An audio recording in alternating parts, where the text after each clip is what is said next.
Welcome to Session 12. Division reverses multiplication, so it uses the same sign structure. A quotient should always be checked by multiplying it by the divisor.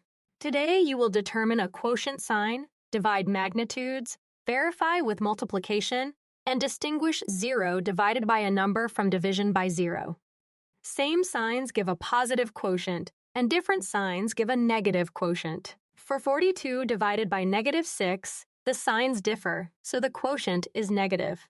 42 divided by 6 is 7, giving -7.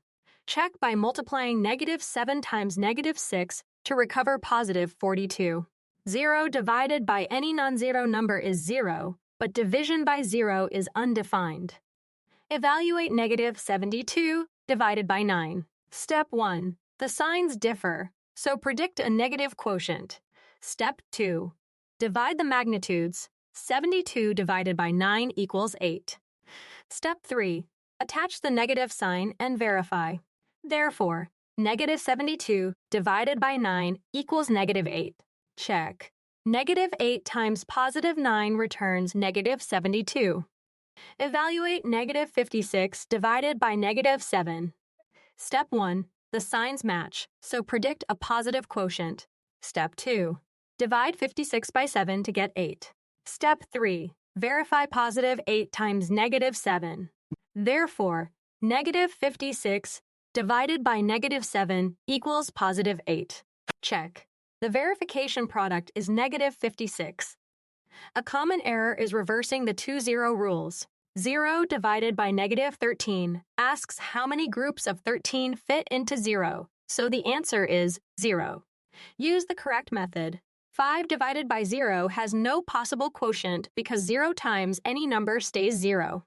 Therefore, 0 over a non-zero value is 0, while a non-zero value over 0 is undefined. A debt of $72 is shared equally across 9 monthly adjustments. Step 1. Represent the total as -72 divided by +9. Step 2. Different signs give a negative monthly amount. Step 3. 72 divided by 9 equals 8. Therefore, each monthly adjustment is -$8. Let us recap.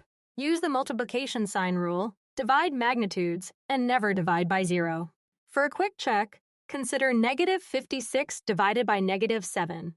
Same signs give positive, and 56 divided by 7 is 8. Keep learning and practicing at bridge2exam.com.